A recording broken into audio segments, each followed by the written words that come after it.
La revista El Doctor en Casa presenta su programa El Doctor en Casa TV.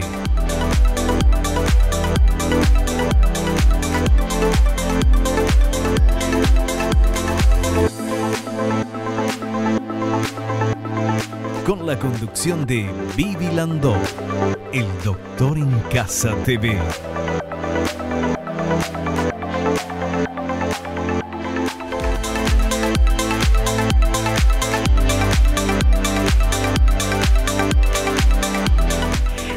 Hola, ¿cómo están todos? Muy, pero muy bienvenidos. Esto es El Doctor en Casa. Hoy vamos a hablar de hernia inguinal. Vamos a hablar de estas hernias, de obviamente qué es, ¿verdad? Cómo se hace el diagnóstico y lo que más nos interesa es el tratamiento. Ese es el tema que vamos a tratar en el programa de hoy con nuestro invitado, el magíster profesor doctor Osmar Cuenca Torres. Él es cirujano general y laparoscopista diplomado en hernia. Es decano electo de la Facultad de Ciencias Médicas de la Universidad Nacional de Asunción, presidente de la Sociedad Paraguaya de Hernias y past president de la Sociedad Paraguaya de Cirugía. Un capo capísimo que va a estar con nosotros en minutos nada más. Pero antes de saludarlo y de recibirlos, vemos por favor esta placa que nos introduce un poquito en el tema que vamos a hablar de las hernias. La hernia inguinal es una condición en la cual una parte del contenido abdominal, llámese intestino, otros órganos o grasa abdominal, se exterioriza por un punto débil a nivel de los músculos, produciéndose un bulto que puede ser doloroso, especialmente al toser, inclinarse o levantar un objeto pesado. Sin embargo, muchas hernias no causan dolor. Una hernia inguinal no es necesariamente peligrosa, pero si no mejora, puede provocar complicaciones potencialmente mortales. Hay dos tipos generales de cirugía para la hernia: la reparación abierta y la laparoscópica, que es mínimamente invasiva. Y justamente de ese tema vamos a hablar con nuestro invitado, a quien ya saludamos, el doctor Osmar Cuenca Torres. Doctor, bienvenido al programa. ¿Cómo estás? Muchas gracias, Vivi. Gracias por la invitación y de poder compartir con tu importante audiencia lo que es esta enfermedad, que es bastante común, más común de lo que uno imagina, y que muchas veces requiere una atención de urgencia. Doctor, ¿a cualquier edad uno puede tener hernia inguinal? Asimismo, ¿verdad? Están las hernias llamadas congénitas, que se producen al nacimiento de la criatura, sea varón o nena, que condicionan también una conducta quirúrgica en la mayoría de los casos. Algunas hernias, por ejemplo las umbilicales, pueden resolverse espontáneamente hasta los 2 años. Posterior a ese tiempo ya requerirán un tratamiento quirúrgico. Y luego están las hernias que se presentan ya en la adultez, a partir de la adolescencia, que son las llamadas hernias adquiridas, que no se produjeron al nacer, pero sí ya en un momento posterior al desarrollo del paciente. Perfecto. Bueno, ese es el tema que vamos a tratar hoy en nuestro programa. Ahora vamos a hacer un pequeño corte y a la vuelta ya nos metemos de lleno en este tema, que es realmente muy apasionante, porque ¿cuál es el tratamiento? El único tratamiento es la operación. De eso vamos a hablar a la vuelta del corte.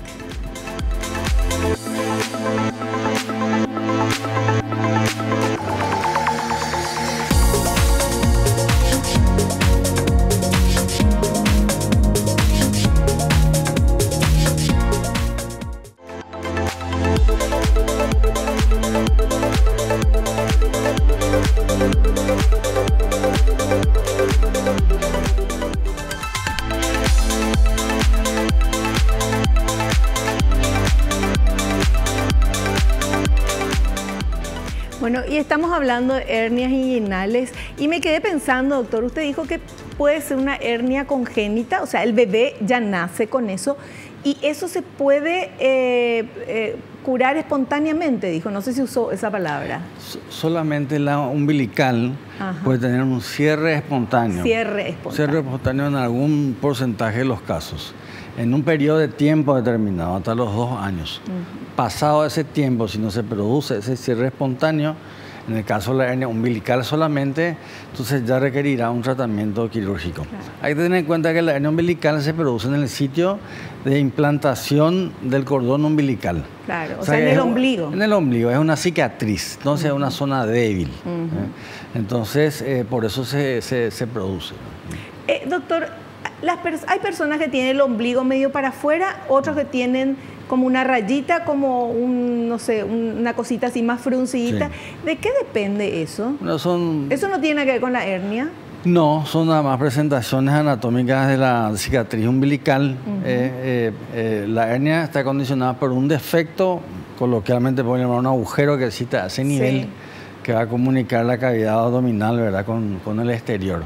Pero la forma anatómica del ombligo puede ser variable, sin que eso implique que sea una hernia. Claro. Y eso, lo que le iba a preguntar, eso de que cuando nace un bebé hay que ponerle una moneda en el ombligo para que tenga ombligo lindo, ¿eso es mentira o es cierto o funciona o no? Eso es algo que más está relacionado con la tradición, ¿verdad?, de las abuelas, ¿verdad?, que colocaban una moneda, o de los pueblos originarios colocaban un coco, por ejemplo, también a nivel del ombligo, ¿verdad? Pero no tiene ningún efecto. Claro. O sea, no hay una forma de ombligo que uno diga, este es el ombligo correcto y el otro es incorrecto. No, la cicatrización del ombligo luego de la caída del cordón umbilical, entonces puede tener diversas formas, pero que que se sobresalga no quiere decir que sea una hernia. Ya, perfecto. Bueno, ahora sí, tenía la curiosidad del tema del ombligo y ya, porque le pregunté al doctor, que es experto, no en ombligos, pero sí en hernias. Bueno, y vamos ahora con este primer material que tenemos para compartir, que habla de la frecuencia de las hernias inguinales y los factores de riesgo. Frecuencia de las hernias inguinales y factores de riesgo. Pueden presentarse en cualquier momento de la vida, tanto en hombres como en mujeres, desde el nacimiento hasta la vida adulta, con mayor porcentaje en los hombres. Los factores de riesgo son sexo masculino, adulto mayor, antecedentes familiares, tos crónica, constipación crónica, embarazo, reparación de hernia inguinal previa. Reparación de hernia inguinal previa, ¿qué quiere decir eso? ¿Cómo? Decía reparación de hernia inguinal previa. Sí, el antecedente de haber sido sometido ya a una cirugía y que vuelve a aparecer la hernia en ese sitio, o sea, una recurrencia de la hernia. ¿Qué hace que, o sea, la hernia es cuando el tejido es débil o tiene un agujerito o es muy débil y entonces por ahí sale? ¿Qué hace que ese tejido se debilite? Bueno, hay una alteración del metabolismo del tejido colagénico, que es el que constituyen los músculos y las aponeurosis. Entonces, diversos factores pueden influir, como ser el tabaquismo, la obesidad, el envejecimiento de la persona. Entonces, el tejido del colágeno que se produce cada vez más débil.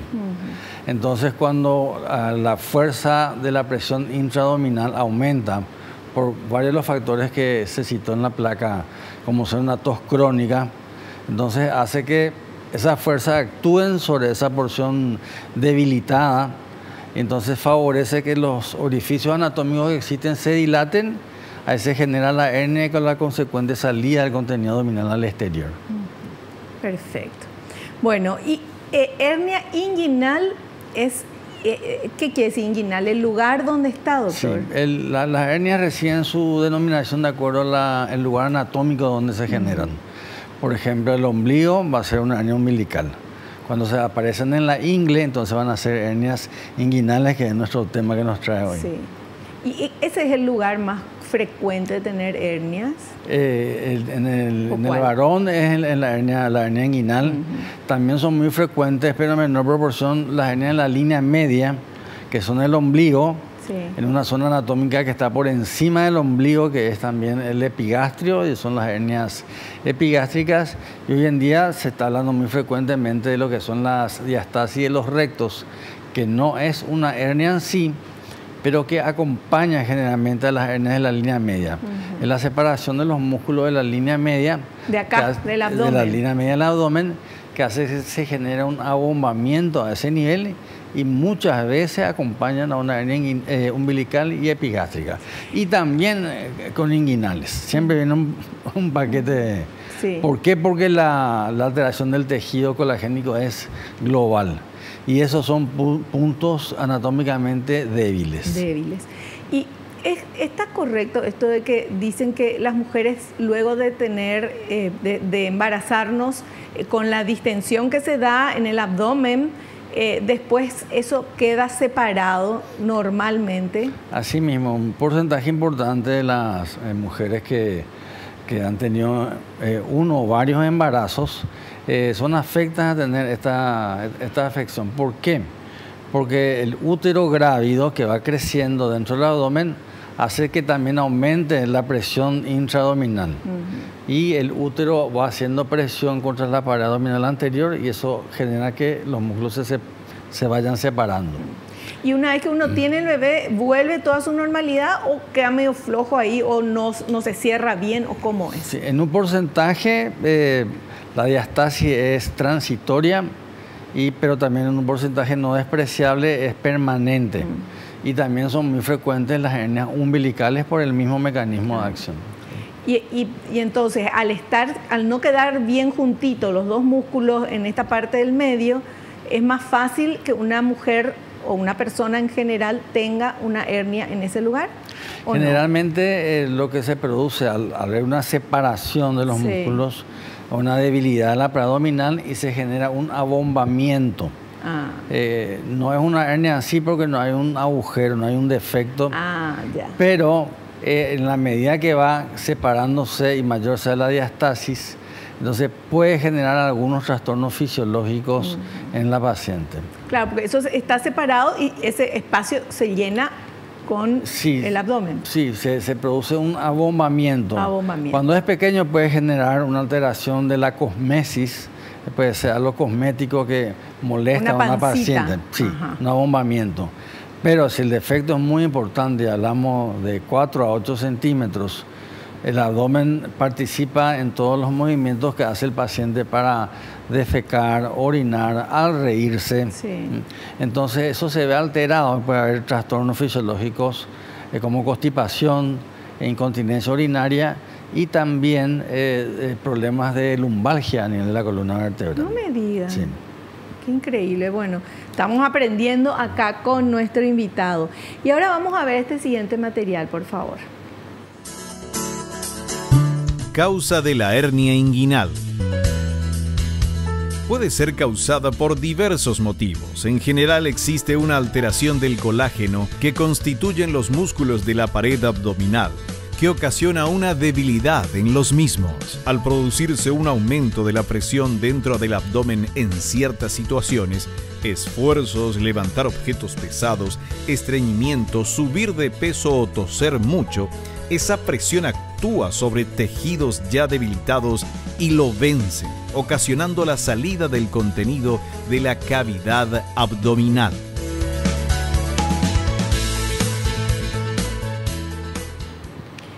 Ahí está el tema de hacer esfuerzo, doctor. Así mismo.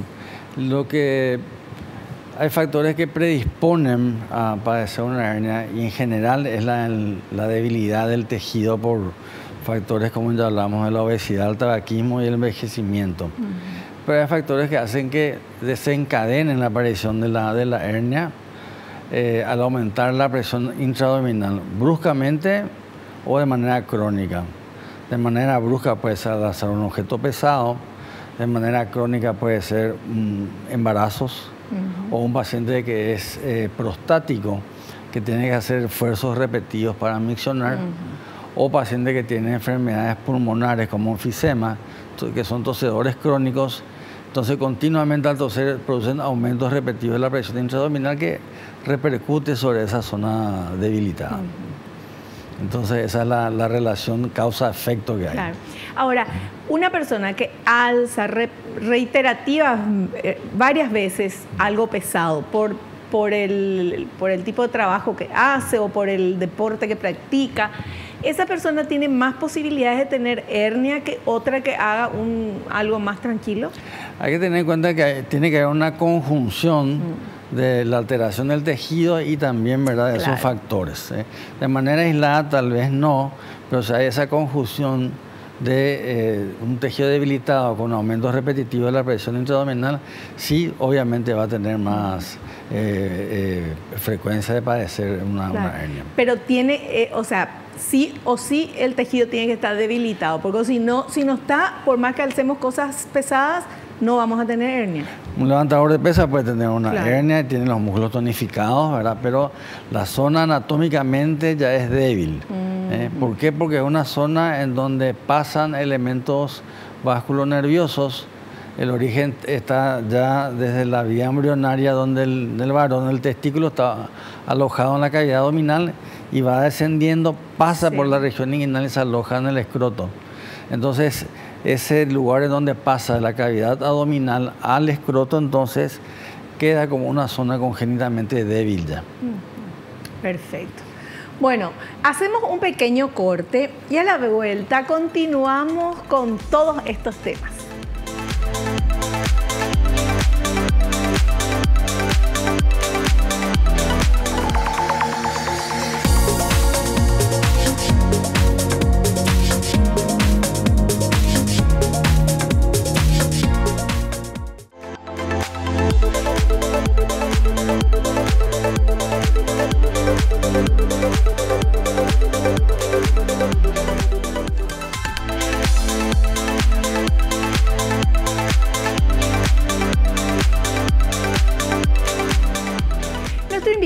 En el programa de hoy es el doctor Osmar Cuenca Torres. Él es cirujano general, laparoscopista, diplomado en hernia, es decano electo de la Facultad de Ciencias Médicas de la UNA, presidente de la Sociedad Paraguaya de Hernias y past president de la Sociedad Paraguaya de Cirugía. Un gusto es tenerlo acá en el programa y nos está explicando muy pero muy bien todo lo que queremos saber sobre el diagnóstico y tratamiento de la hernia inguinal. Y ahora tenemos un material que habla de signos de alarma. Vamos a ver. Signos de alarma. Si de manera súbita una hernia conocida se vuelve dolorosa y no puede ser reintroducida, el contenido queda atrapado en la pared abdominal y puede estrangularse, interrumpiendo el flujo sanguíneo, produciendo la gangrena. Los signos y síntomas de una hernia estrangulada incluyen náuseas, vómitos o ambos, dolor repentino que se intensifica, aumento de la tumoración herniaria, incapacidad para evacuar o eliminar gases. Una hernia estrangulada puede ser potencialmente mortal si no se trata.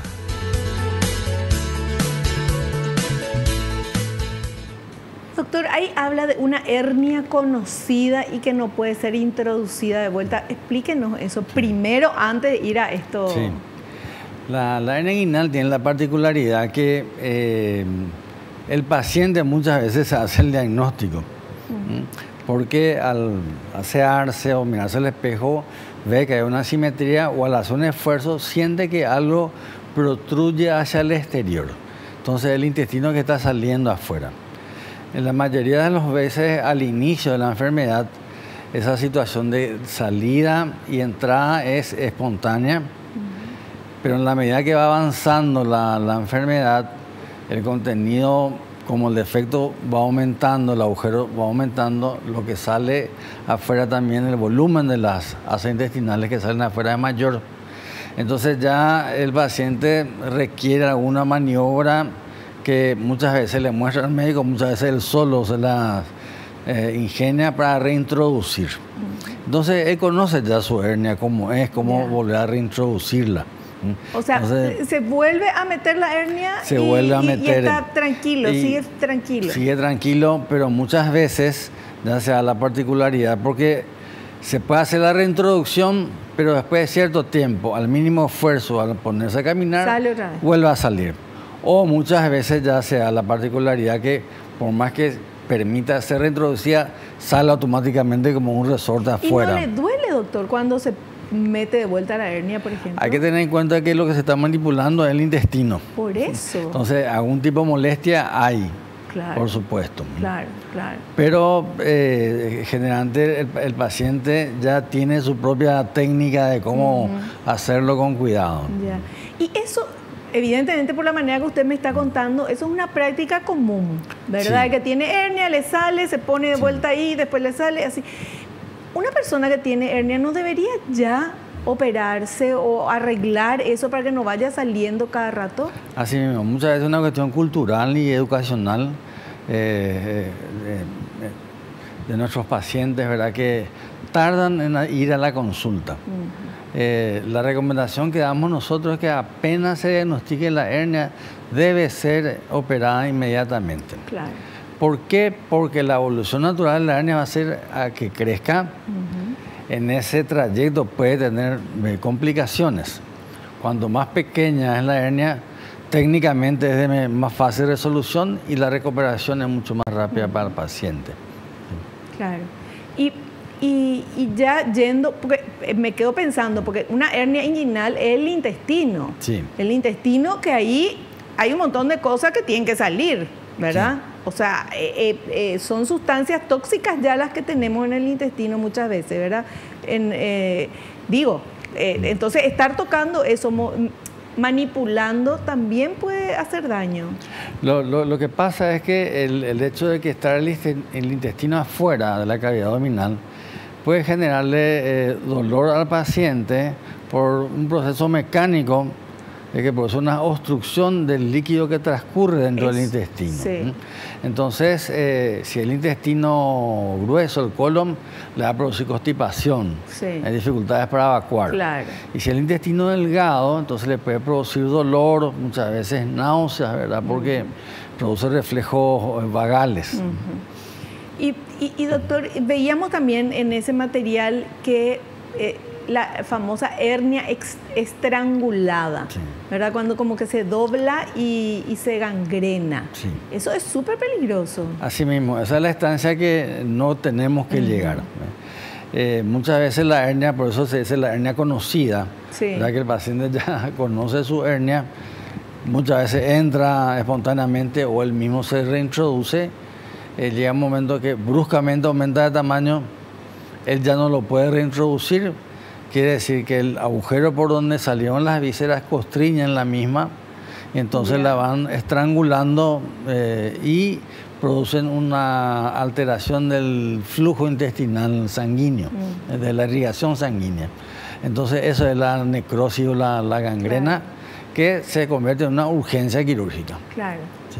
Si esa persona que tiene esa hernia estrangulada no va al médico o está en medio del campo, qué sé yo, y no tiene quien le lleve, ¿qué le pasa a esa persona? Se va a morir. Se va a morir porque los gérmenes que están dentro del intestino no son gérmenes patógenos, pero al producirse la interrupción del flujo sanguíneo, se interrumpe el aporte de oxígeno también que llevan los glóbulos rojos. Entonces, eso genera que los gérmenes se vuelvan patógenos, pasen al circuito sanguíneo, entonces produce una infección generalizada.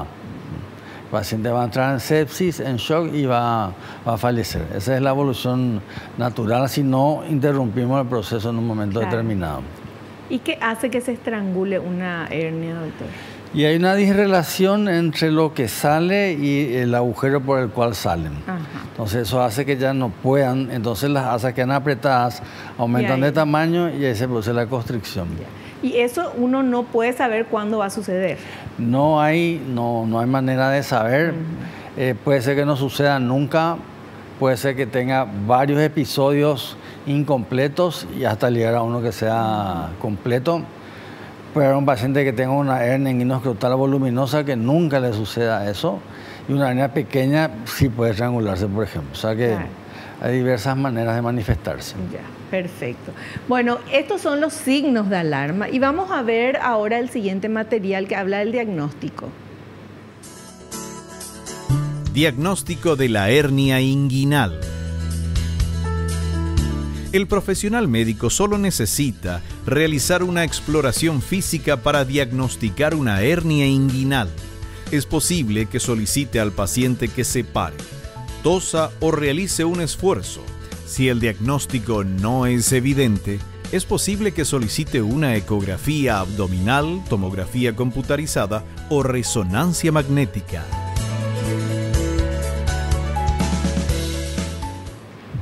No siempre se puede ver enseguida, doctor, cuando tiene una hernia una persona. Sí, generalmente se inicia con molestias a nivel de la región inguinal.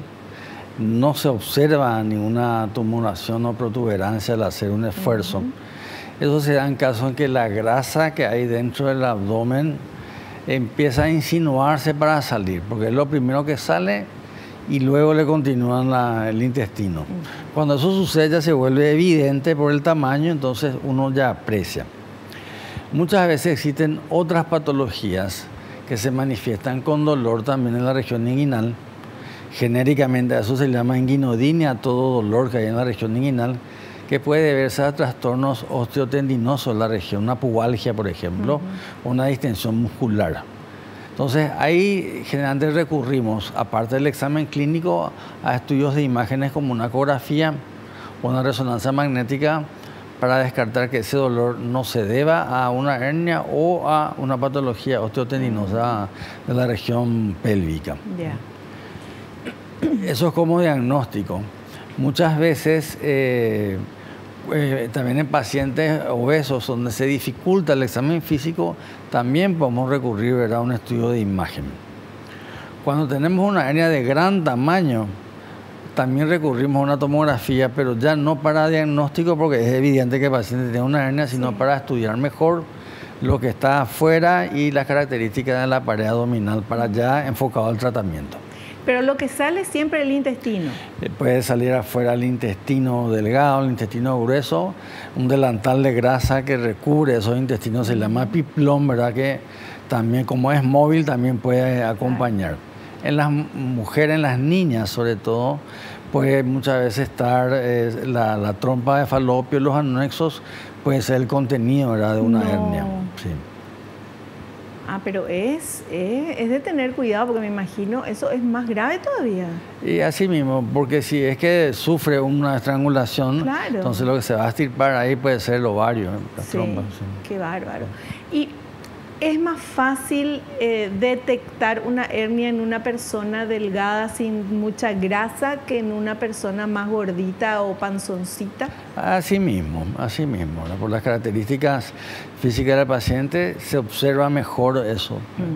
Porque generalmente nosotros paramos primero al paciente, le pedimos que haga un esfuerzo y ahí observamos la región inguinal y al hacer el esfuerzo vemos cómo protruye la hernia hacia afuera.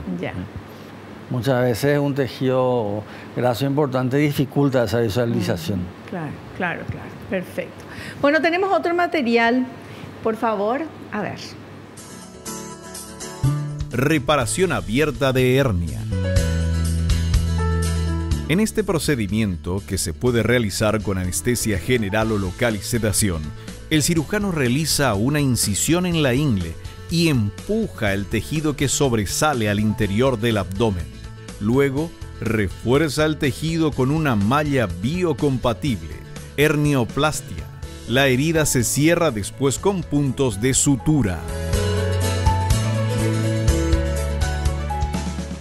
¿Cómo es eso, doctor? Bueno, hoy en día, ¿verdad?, el gol estándar para la reparación de las hernias es utilizar un material protésico. Antes se utilizaban el tejido propio del paciente que se volvía a unir, pero se demostró que como es un tejido enfermo, ya debilitado, tendían a separarse nuevamente y se volvía a producir la herniación. Entonces hoy en día ya desde hace muchos años lo que se utiliza es un material biocompatible, es una prótesis, así como se utiliza una prótesis de cadera, una prótesis de rodilla. Acá utilizamos una prótesis que pueden ser de diversas presentaciones.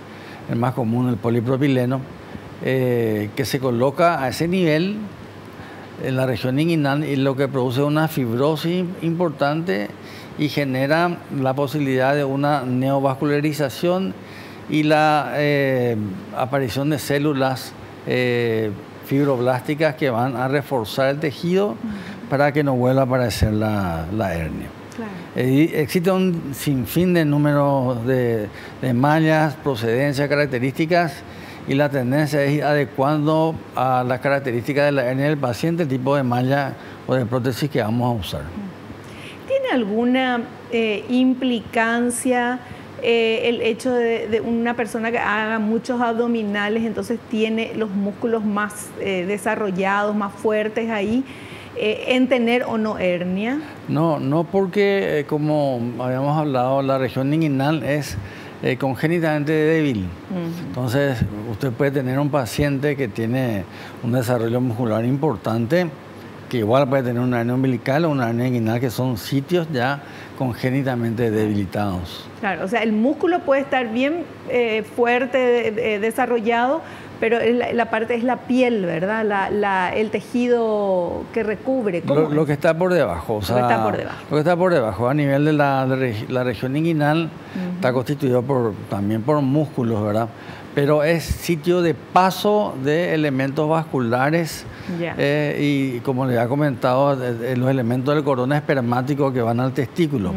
Entonces, al hacer un tejido donde atraviesan elementos anatómicos, eso es mismo hecho le debilitan. Por eso que es más común que los varones tengan hernias. En la región inguinal. En la región inguinal. Perfecto. Bueno, súper claro. Hacemos otro cortecito y a la vuelta seguimos hablando.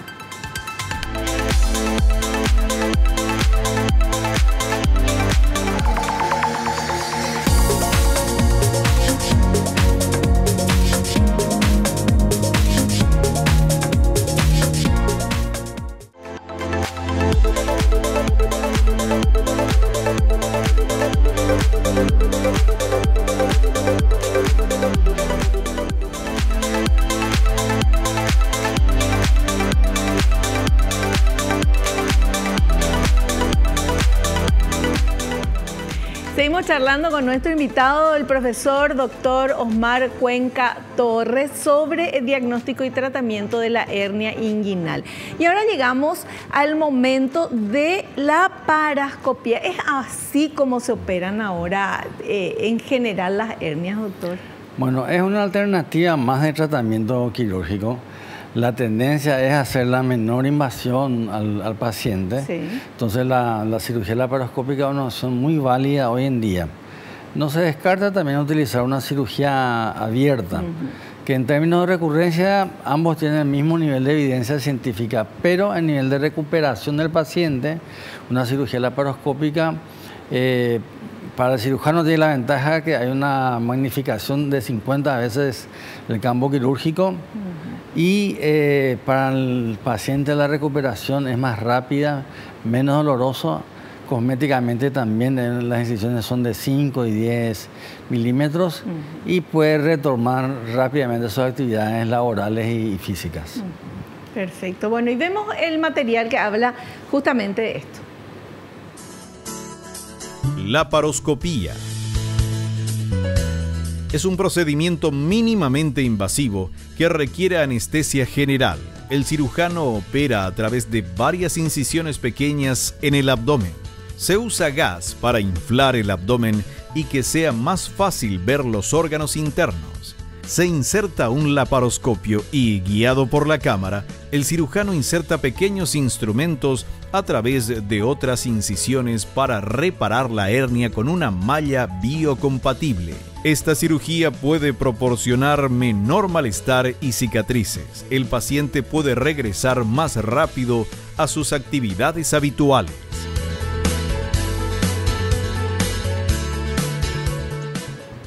¿Y quién elige, quién decide qué tipo de tratamiento, operación, no sé si procedimiento utilizar, la laparoscópica o el abierto se llama, ¿verdad? Sí. Bueno, hoy en día la tendencia es que la decisión sea compartida. El paciente debe participar en la decisión, ¿verdad?, de la técnica quirúrgica de elegir. Pero hay veces en que la decisión por razones médicas las toma directamente el cirujano. Entonces nosotros tenemos la obligación de ofrecer las alternativas, entonces ahí en conjunto con el paciente se decide. ¿En qué casos, por ejemplo, el médico dice, no, esta hernia tiene que ser de esta manera?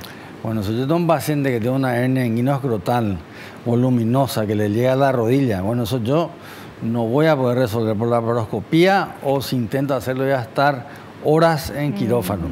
Eso no va a favor del paciente, que va a estar muchas horas anestesiado. Entonces, ya no se recomienda en esos casos hacer laparoscopía, sino directamente una cirugía abierta o convencional. Y en el caso de que sean pacientes jóvenes, unas hernias pequeñas, hay bilateralidad en el 20% de los casos. Entonces, ahí está aconsejado hacer una cirugía laparoscópica. O cuando tenemos una recurrencia, una hernia ya operada de manera convencional, también es recomendable hacer una laparoscopía, porque nosotros vamos a enfrentar a la hernia por detrás, en un lugar anatómicamente virgen, no tocado. Entonces, es preferible ahí hacer una laparoscopía. Pensando en el bolsillo, ¿qué es menos costoso que otro, o no tiene nada que ver eso? No, obviamente que la cirugía laparoscópica es más onerosa por los instrumentales que se utilizan, ¿verdad? El aparataje que se utiliza tiene un costo, ¿verdad? Claro. ¿No? Y el entrenamiento y el estudio que tuvieron que hacer para el profesional para lograr eso también, ¿verdad? Hoy en día en la formación del cirujano está instalada ya la formación en cirugía laparoscópica, o sea que nuestros residentes salen ya con una formación básica en cirugía laparoscópica. A eso hay que agregarle también que hoy en día ya no es algo futurista, sino que ya es una realidad la cirugía robótica, que también es un abordaje laparoscópico. Entonces, la cirugía periabdominal tiene una gran influencia hoy en día para la realización en cirugía robótica. En Sudamérica ya hay países como Brasil y Argentina que tienen muy desarrollado. Nosotros, por una cuestión económica, todavía no tenemos, pero es algo que a mediano plazo se va a instalar. Cuando se inició la cirugía laparoscópica, también la gente veía como algo muy lejano, hoy ya es algo rutinario en nuestro medio, y así también va a suceder con la cirugía robótica, que es también un abordaje laparoscópico. Claro. Y además también hay que pensar, porque me imagino una persona que se tiene que operar, que se tiene que curar su hernia. Bueno, tengo la laparoscópica, tengo también la cirugía, ¿qué me conviene más? No solamente en el tema del bolsillo, que también obviamente dependiendo de cada persona es importante o no, pero también el tiempo de estar, de la recuperación. Cuando es la cirugía convencional es más tiempo, ¿verdad? Porque la cicatriz es más grande y todo eso. Hay muchos estudios que avalan lo que estás diciendo, que hay una relación costo-beneficio en donde lo que se gasta, entre comillas, en la cirugía laparoscópica, todo eso se ve favorecido con una rápida reinserción laboral. Claro. Hay estudios en los Estados Unidos donde empresas prefieren que el paciente, obviamente, se opere cirugía laparoscópica porque van a retornar rápidamente a ser productivos en el trabajo. Claro. Con una operación convencional, ¿cuánto tiempo es la recuperación del paciente, y con la laparoscópica cuánto? Bueno, hay diversas maneras de encarar esto, ¿verdad? En líneas generales se recomienda una movilización precoz, sea cual fuese el método. Obviamente, el que tiene un corte va a estar más limitado en su movilización que un paciente que tiene una cirugía laparoscópica donde el dolor es básicamente muy bajo. Entonces, ese paciente se va a mover más rápido. Al tercer día puede estar haciendo cinta, a los 5 o 7 días puede ir al parque, y a los 15 días ya puede estar trotando. Y la actividad física plena a partir del mes. Eso ya incluye volver a hacer abdominales, levantar objetos pesados, todo. Gente que hace alta competencia, a los 15 días ya está haciendo alta competencia. Qué increíble, qué increíble, qué maravilla es esta cirugía laparoscópica, ¿verdad? Sí, y también nada más para que la gente sepa que en los hospitales públicos también se está haciendo este tipo de cirugía. Lugares públicos que tienen accesibilidad, y favorece mucho a nuestros pacientes que son gente humilde, que a lo mejor no es un bancario, un oficinista, pero es un carretero, un albañil que también necesita ir rápidamente a trabajar para llevar el pan a la casa. O sea que votamos por la laparoscópica. Todas las veces que esté indicada, sí. Bueno, perfecto. Hacemos un pequeño corte, si les parece, y volvemos ya.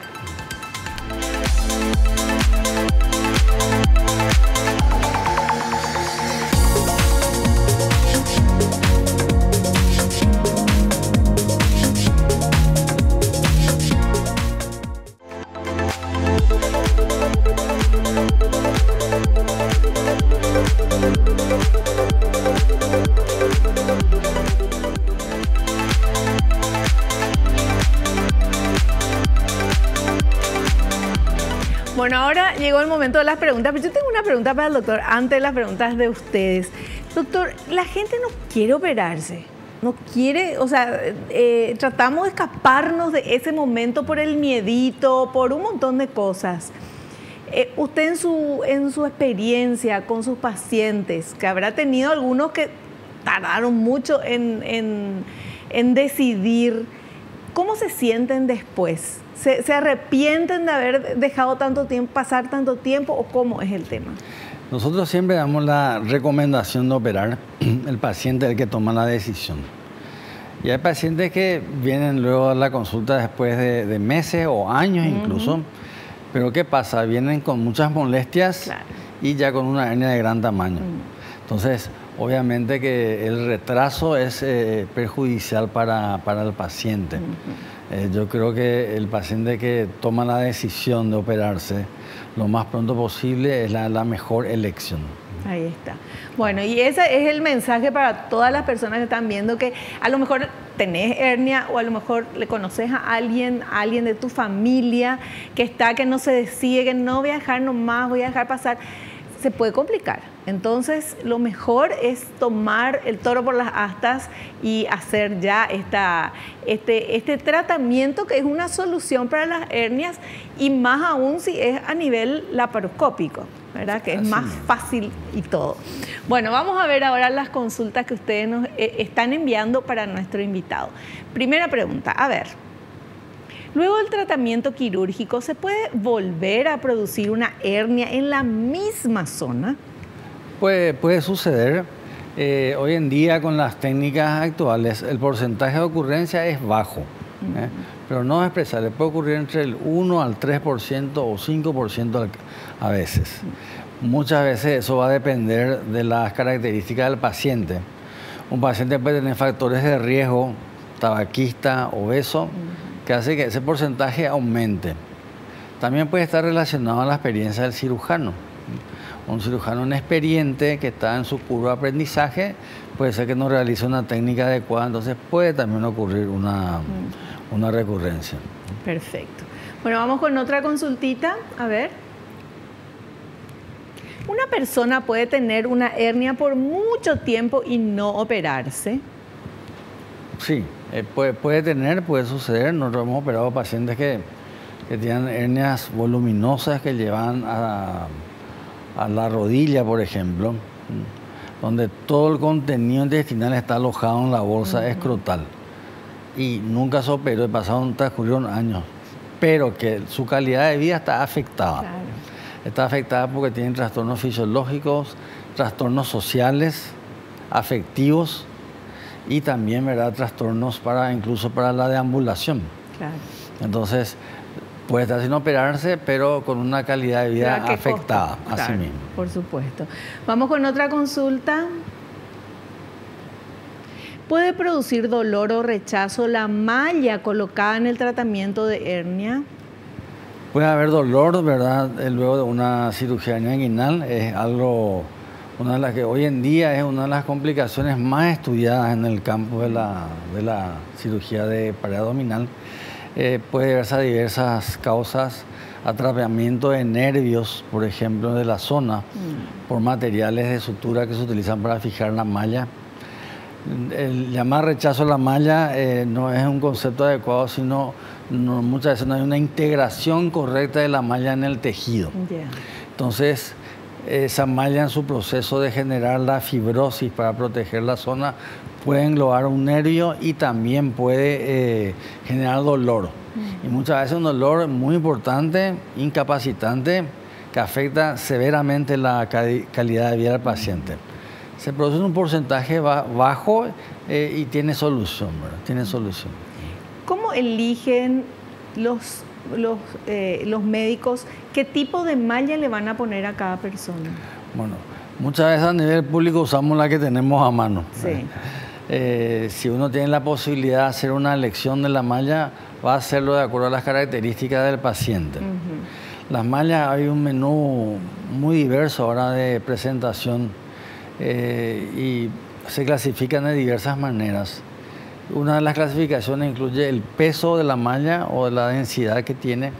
Entonces, si yo voy a operar un paciente joven o una paciente joven que tiene una hernia inguinal, si le coloco una malla muy pesada, entonces va a sentir la malla, la rigidez de la malla puede afectarle. Entonces yo voy a optar por utilizar una malla de mediano a bajo peso. Si voy a operar un paciente que tiene factores de riesgo de recurrencia, obeso tabaquista, yo voy a usar una malla fuerte de alta densidad. Claro. Entonces la elección va un poquito a mano con el paciente y las características de la hernia. Perfecto. Bueno, última consulta. A ver. ¿En cuánto tiempo después de una cirugía de hernia se pueden realizar actividades deportivas? Sí.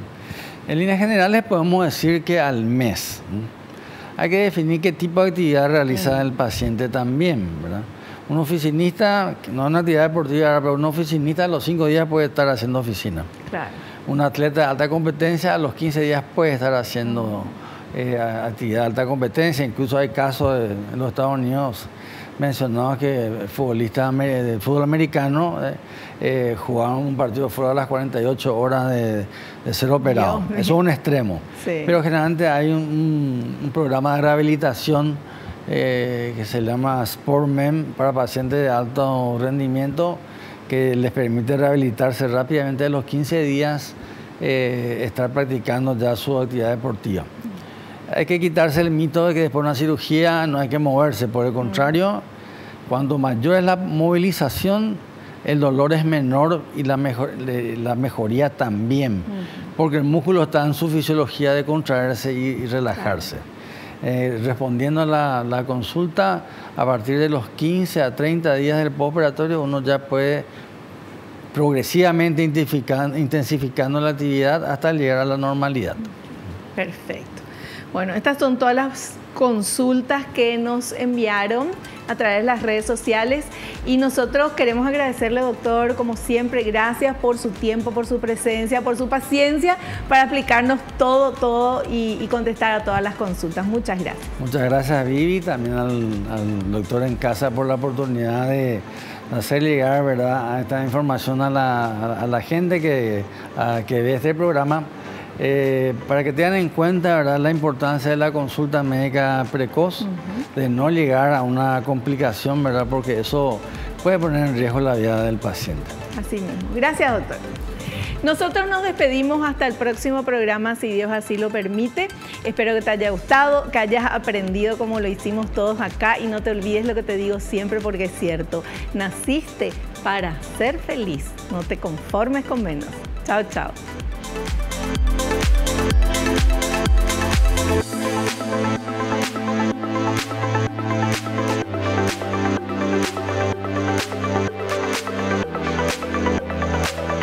La revista El Doctor en Casa presentó a Vivi Landó en el programa El Doctor en Casa TV.